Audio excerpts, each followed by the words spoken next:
KSBY News starts right now. Good evening and thank you for joining us for KSBY News at 11. President Obama addressed the nation tonight just days after the San Bernardino shootings, calling them an act of terrorism. And although President Obama offered words of encouragement, he did not offer a change in policy.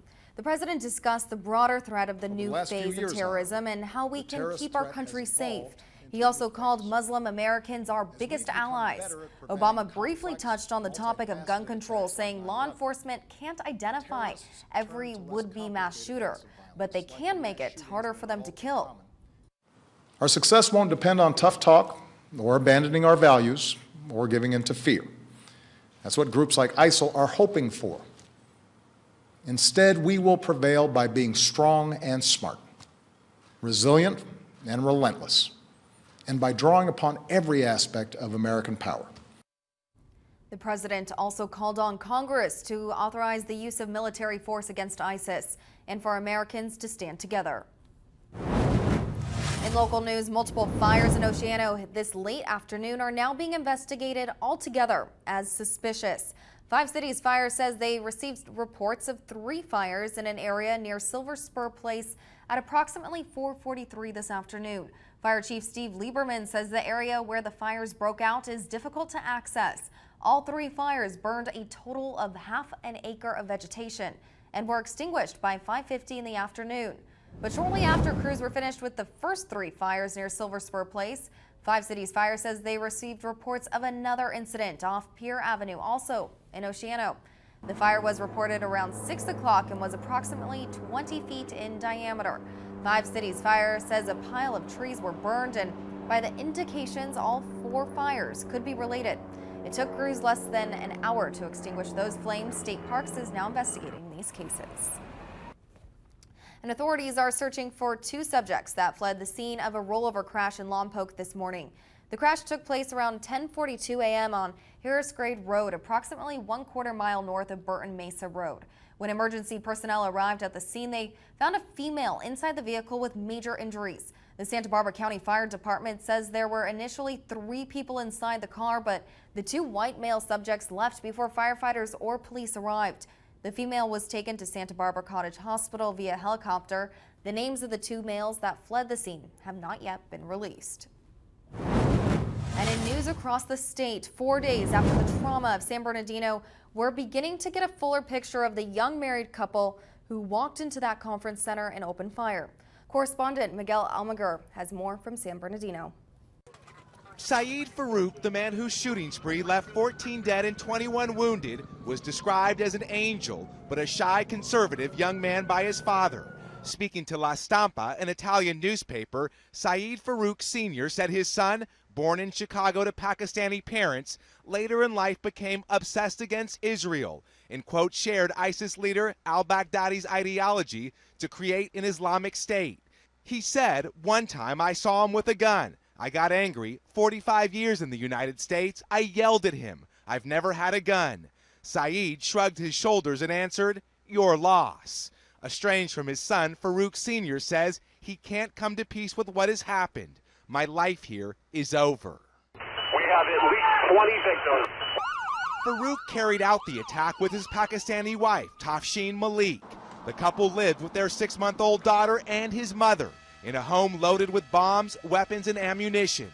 Attorney General Loretta Lynch pressed by Chuck Todd on what Farouk's mother may have known. I can't speak to that facet of the investigation. Obviously, it's something that we're looking at very, very closely. An overnight raid in Southern California. The FBI storming the home of Saeed Farouk's childhood friend, Enrique Marquez. Agents ripping open a garage door, walking away with evidence, but unable to interview Marquez, who bought the assault rifles used in the massacre years ago and were later obtained by Farouk. Marquez is not a suspect. He was Farouk's neighbor. Tonight, the FBI also focusing on the digital footprint the shooters tried to destroy. Investigators are looking at major social media platforms like Facebook and Twitter, as well as where jihadis congregate online, to see whether or not these folks had accounts on there. Today marks 4 days since the shooting.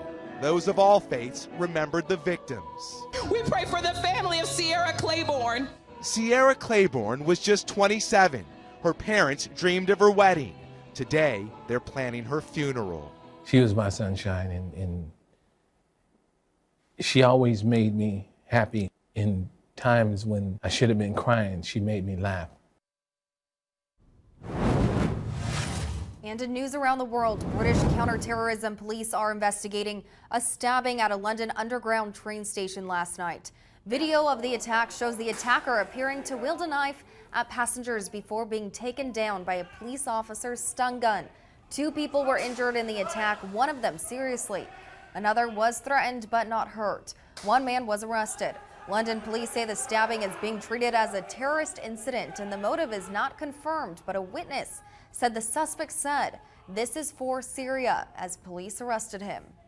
I think it was female shouting for help, help, help, and all of a sudden all the people started running out from the station. The guy went out and started chasing the girl around the statue. The metro station is back open today with police standing guard outside. Many locals said they're not going to let the attack stop them from going about their normal lives. And California Governor Jerry Brown said today that the federal government has a responsibility in stemming ISIS-supported violence, but that local government also has a role to play. He spoke in Paris after joining governors and other local leaders from around the world in signing an accord to do more on a local level to reduce emissions and protect populations from global warming. Brown said global terrorism puts people around the world at risk, but that the United States is prepared. And coming up next on KSBY News, the Atascadero Police Department gets competitive out on the court, why they left their cop cars behind and got athletic for a special cause. Plus, local farm workers are being celebrated today, how several organizations are coming together to thank the agricultural community for their work.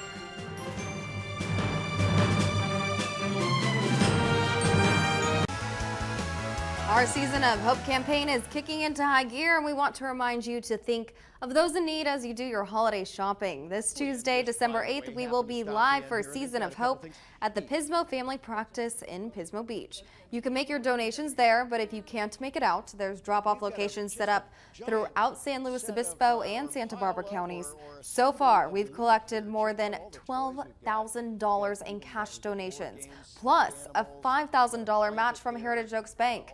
You can write a check to Season of Hope. And Santa Maria is celebrating the thousands of agricultural workers that live on the Central Coast. Today, several community organizations came together at the Santa Maria Fair Park for Day of the Farm Worker. The event was not only a way to thank those who work harvesting the food we eat, it also gave farm workers access to several free resources, including medical exams. One event organizer says it is important for the agricultural community to be recognized for their hard labor. It's the economic drive in our communities, agriculture. So, without farmers and ranchers, folks wouldn't have these jobs. And without those jobs, that income wouldn't be coming into our community.